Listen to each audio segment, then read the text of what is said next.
दोस्त, आप सभी को धनतेरस की हार्दिक शुभकामनाएं। दोस्तों, धनतेरस धन में वृद्धि करने वाला सबसे महत्वपूर्ण त्योहार है। दोस्तों, आज हम आपको बताने वाले हैं कि धनतेरस की कहानी क्या है। धनतेरस के दिन व्रत रखने से क्या होता है। धनतेरस में माता लक्ष्मी के साथ कुबेर देव की पूजा क्यों होती है। कुबेर देव कौन है। कुबेर देव को धनपति और धन का देवता क्यों कहा जाता है। धनतेरस में क्या करने से माता लक्ष्मी प्रसन्न होती है। धनतेरस में किन वस्तुओं का दान नहीं करना चाहिए जिससे माता लक्ष्मी रूठ जाती है। दोस्तों, आज इस वीडियो के अंदर आपको यह सभी जानकारी मिलने वाली है। इसलिए दोस्तों, इस वीडियो में अंत तक हमारे साथ बने रहिए और हमारे चैनल वेद पुराण को जरूर सब्सक्राइब करें। दोस्तों, कुबेर देव को धन का देवता कहा जाता है। धन की इच्छा रखने वाले और धन प्राप्ति के लिए मां लक्ष्मी के साथ कुबेर देव की भी पूजा की जाती है। जिस घर पर मां लक्ष्मी के साथ ही धन के देवता कुबेर देव की पूजा अर्चना की जाती है, वहां कभी धन से जुड़ी परेशानियों का सामना नहीं करना पड़ता। पौराणिक मान्यता के अनुसार ऐसा कहा जाता है कि कुबेर देव भगवान शिव के भक्त थे। शिव जी के आशीर्वाद और कृपा से ही उन्हें धनपति की पदवी प्राप्त हुई थी। यही कारण है कि उन्हें धन का राजा कहा जाता है। धन प्राप्ति के लिए मां लक्ष्मी के साथ ही भगवान कुबेर देव को भी प्रसन्न करना और उनका आशीर्वाद प्राप्त करना बेहद जरूरी होता है। कुबेर देव का आशीर्वाद पाने के लिए पूजा में कुबेर मंत्र का जाप करने से धन लाभ की प्राप्ति होती है। मित्रों, सबसे पहले जानते हैं कि धन के देवता कुबेर देव कौन हैं। कहा जाता है कि कुबेर देव यक्षों के राजा थे। उनका दायित्व लोगों की रक्षा करना हुआ करता था।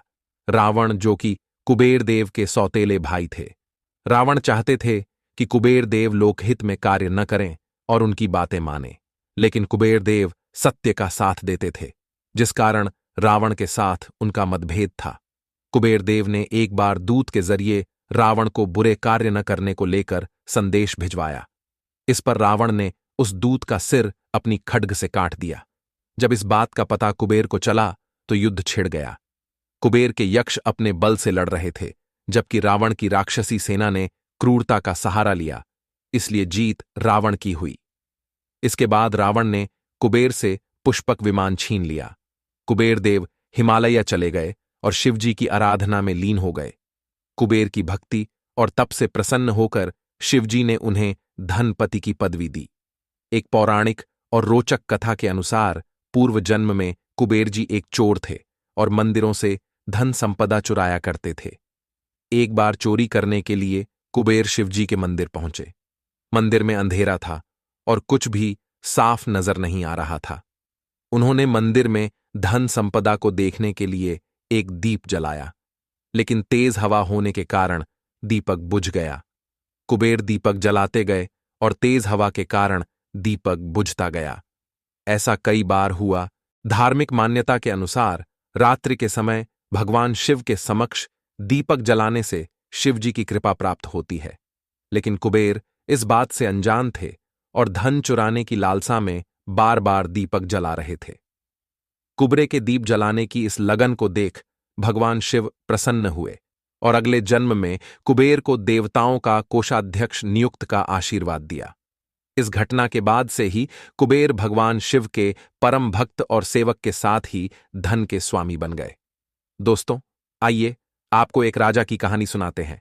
यह कहानी धनतेरस की है। इस कहानी को सुनने मात्र से व्यक्ति की गरीबी दूर हो जाती है। बहुत समय पहले की बात है। एक राज्य में एक राजा और रानी रहते थे। दोनों ही अपने प्रजा के प्रति बहुत दयालु और न्यायप्रिय थे। राजा और रानी बहुत खुश रहा करते थे, परंतु रानी को यह दुख था कि उनके पास धन और वैभव तो बहुत है, लेकिन उनकी संतान नहीं है। रानी हमेशा भगवान से प्रार्थना करती कि उनके आंगन में भी एक नन्हा बच्चा खेल सके। इसी उम्मीद में रानी हर वर्ष धनतेरस का व्रत रखती और माता लक्ष्मी से आशीर्वाद मांगती। एक बार धनतेरस के दिन रानी ने एक नया दीप जलाकर माता लक्ष्मी से संतान के लिए प्रार्थना की। उस रात रानी ने सपना देखा कि माता लक्ष्मी स्वयं उनके सामने प्रकट हुईं। माता लक्ष्मी ने मुस्कुराते हुए कहा, हे राजनंदिनी, तुम्हारे भक्ति से मैं प्रसन्न हूं। बहुत जल्द तुम्हारे जीवन में खुशियों का दीप जलने वाला है। अगले वर्ष तक तुम्हारी गोद में एक पुत्र होगा।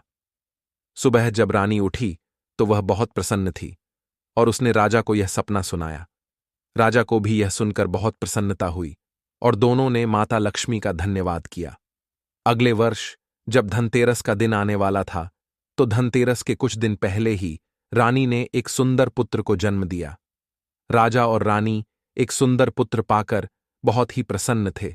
इसी प्रसन्नता में उन्होंने अपने घर पर कुछ साधुओं को बुलाया और उन्हें भोजन खिलाया और स्वर्ण मुद्राएं भी दान में दी।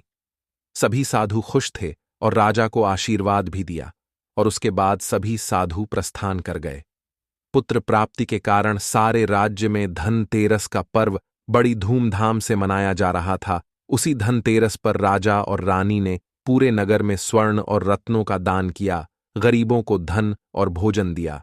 यह परंपरा उनके वंश में चलती रही और उनके राज्य में हर धनतेरस को वैभव, सुख, समृद्धि और परोपकार का पर्व माना जाने लगा। इस प्रकार राजा और रानी की प्रार्थना फलीभूत हुई और उनके जीवन में लक्ष्मी का आशीर्वाद आया। राजा और रानी का बेटा धीरे धीरे बड़ा होने लगा। वह बहुत ही होनहार, वीर और बुद्धिमान था। जैसे जैसे वह बड़ा हुआ, उसके गुणों के कारण पूरे राज्य में उसकी सराहना होने लगी। उसके माता पिता ने उसे नीति, युद्ध कौशल और शासन का उचित ज्ञान प्रदान किया। लेकिन युवराज में सबसे खास बात यह थी कि वह अपनी प्रजा के प्रति दयालु और संवेदनशील था, बिल्कुल अपने माता पिता की तरह। इस दिन नया बर्तन, सोना, चांदी या कुछ मूल्यवान वस्तुएं खरीदना शुभ माना जाता है। इसे शुभ मानते हुए लोग सोना, चांदी या धातु से बनी चीजें खरीदते हैं ताकि मां लक्ष्मी की कृपा बनी रहे। दोस्तों, मां लक्ष्मी को प्रसन्न करने के लिए धनतेरस के दिन ओम श्रीं ह्रीं क्लीं महालक्ष्म्यै नमः मंत्र का जाप करें। इसके साथ लक्ष्मी स्तोत्र या लक्ष्मी चालीसा का पाठ करें और आरती करें। मां लक्ष्मी दान और सेवा से भी प्रसन्न होती हैं। इस दिन अन्न, वस्त्र या धन का दान करें। गरीबों की सहायता करना और जरूरतमंदों को भोजन कराना भी लक्ष्मी कृपा को आकर्षित करता है। धनतेरस की रात को दीप जलाकर मां लक्ष्मी का स्वागत करें और उनके चरणों में हल्दी, कुमकुम और अक्षत अर्पित करें। यह भी माना जाता है कि इस रात को चांदी के सिक्के से मां लक्ष्मी का आह्वान करने से समृद्धि और धन की वृद्धि होती है। धनतेरस का दिन मां लक्ष्मी को प्रसन्न करने और अपनी समृद्धि में वृद्धि का प्रतीक है। इन उपायों को अपनाकर मां लक्ष्मी की कृपा और घर में सुख समृद्धि को बनाए रखा जा सकता है। और आइए आपको बताते हैं कि वे कौन सी वस्तुएं हैं जिन्हें धनतेरस के दिन दान नहीं करना चाहिए। दोस्तों, धनतेरस के दिन कुछ विशेष वस्तुएं ऐसी होती हैं जिनका दान करना शुभ नहीं माना जाता है, क्योंकि यह आपके घर से लक्ष्मी का वास दूर कर सकता है और नकारात्मक प्रभाव डाल सकता है। दोस्तों, धनतेरस के दिन दूध और दही का दान करने से आर्थिक हानि हो सकती है। यह माना जाता है कि दूध लक्ष्मी का प्रतीक होता है और इसे देने से लक्ष्मी का आपके घर से निकलना माना जाता है। दोस्तों, तेल और घी का दान भी इस दिन नहीं करना चाहिए। यह माना जाता है कि इससे नकारात्मकता बढ़ सकती है और घर की समृद्धि पर बुरा प्रभाव पड़ सकता है। दोस्तों, धनतेरस के दिन रसोई से संबंधित वस्तुओं जैसे चावल, नमक या अनाज का दान नहीं करना चाहिए। इनका दान करने से घर की समृद्धि में कमी आने की संभावना रहती है। दोस्तों, धनतेरस पर फुटकर पैसे, खासकर सिक्के, देने से भी बचना चाहिए, क्योंकि यह माना जाता है कि इससे आर्थिक परेशानियां बढ़ सकती हैं। दोस्तों, तुलसी का पौधा धनतेरस के दिन नहीं देना चाहिए। तुलसी को धार्मिक दृष्टि से पूजनीय माना जाता है और इसे इस दिन किसी को देने से घर की सकारात्मक ऊर्जा प्रभावित हो सकती है।